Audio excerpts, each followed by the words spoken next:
Hey, I hear it a lot these days. I'm going to stop looking for a new job because everything is quietening down. And I get it. I totally get it. You see job advertisements going down. You see a lot more people being in holiday mode or the festive season mode. And so there are a lot more festivities, like there is Melbourne Cup, there is Christmas, the Christmas parties, and so on. And a lot more people take the advantage to take here and there that holiday. So they are in that holiday mindset. And a lot of people keep on telling you nothing is happening in Australia for November, December, like it's quiets down. And some people even laughed at it. And they said to me, like, things only start picking up after in March next year, after Australia Day.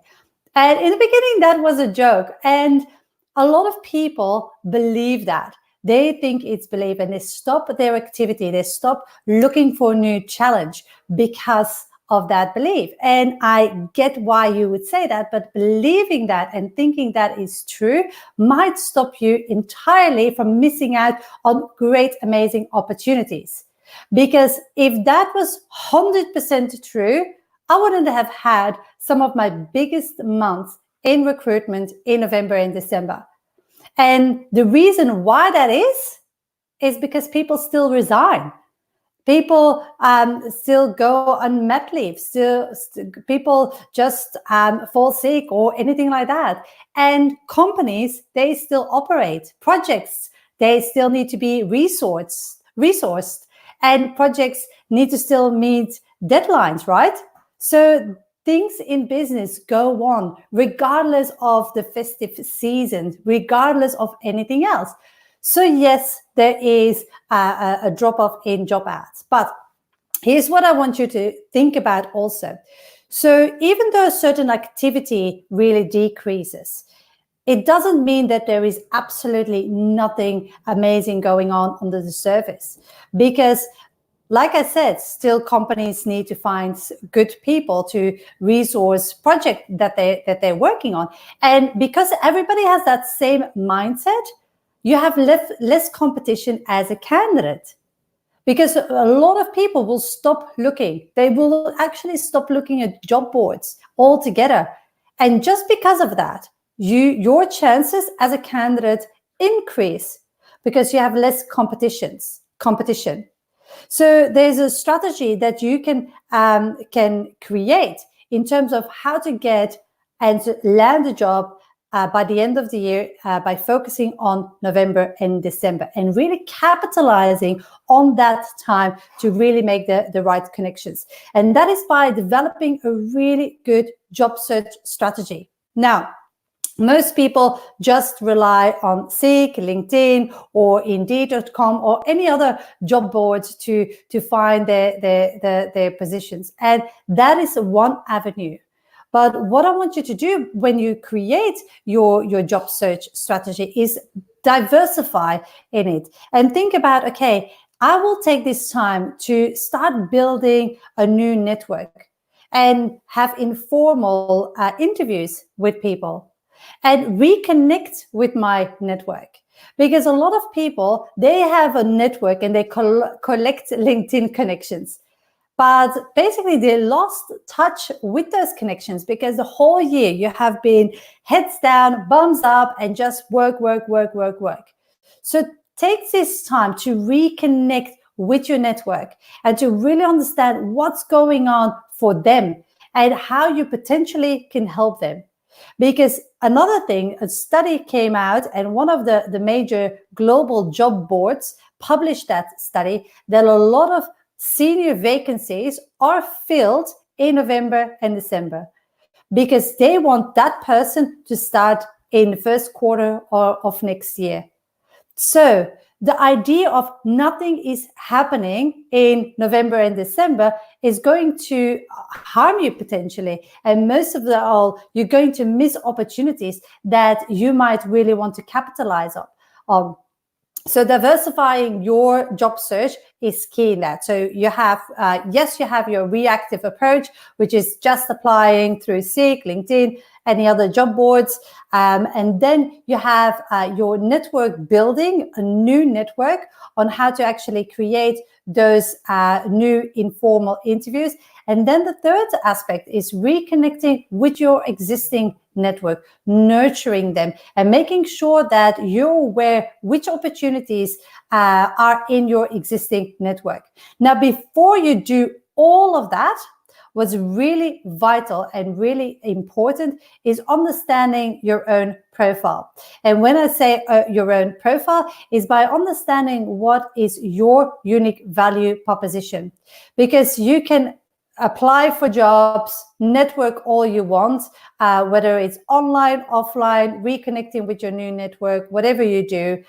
If you don't have the right positioning, you're not going to come across really well with the other person, because then the other person won't understand what's the advantage of hiring you. So you need to be very clear what your elevator pitch is, how you want to position yourself and how you want to package yourself in terms of, so that the other person knows how you would fit into the project they might have coming up, or in the wider organization. Because one thing that is so critical, and I see that with my clients at the moment, and it's really a big topic that we're talking about, is referrals. So many organizations, they create internal referral programs. And this is an untapped opportunity that people forget about. It's like, okay, how can you get referred internally by somebody that works there?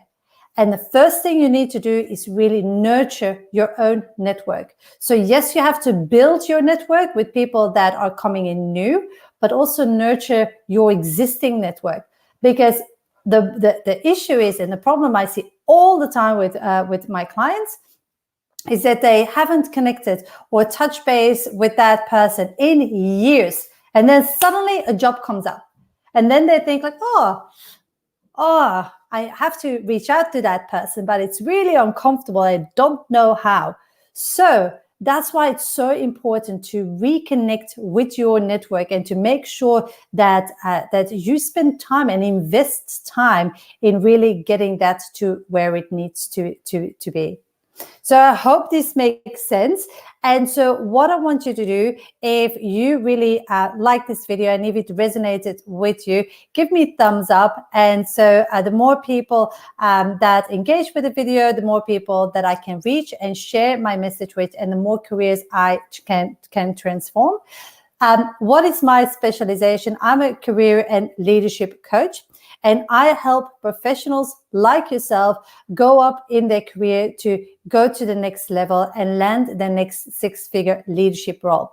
And a big aspect of that is that piece of positioning, and then creating the right message, the right pitch, making sure that is really translated into your online and offline profile, so in your resume and in your LinkedIn profile. And then we have to make sure that it's completely embedded in everything you do and how you communicate to others, whether that's in your interview, in your networking strategy, how you want to raise your profile, whether that's internal or external. So it's really vital that you think about how you want to position yourself and how you want to come across. So if you want to take this one step further, and if you say like, Caroline, I've been following you for a while, and I want to have a chat with you, book a call on newhorizoncoaching.com.au/call and schedule in a time for us to chat. And what we will do on that chat is going to be very simple. First of all, we're going to look at your current situation. I want to get to know you because everybody is different. So I want to see what's really stopping you and holding you back. And then I want to understand where you want to be in your career. What's your short-term plan? What's your long-term plan? And even if you don't know it, that's okay. We will work it out. We will identify what's blocking you, put a strategy around that. And at the end of the call, if you say, Caroline, I want you to help me implement that, we can talk about that too. So basically, if you are ready to really make the best of this last quarter, or potentially step into 2020 really with a strong profile, then make sure to book in a call and see potentially how we can work together. Hope this helped, hope this resonated, hope this inspired you to take action in the next step. And I hope you change your belief that there are things that definitely are happening in November and December, and that you can capitalize on that. Thank you so much. I will speak to you soon. Bye.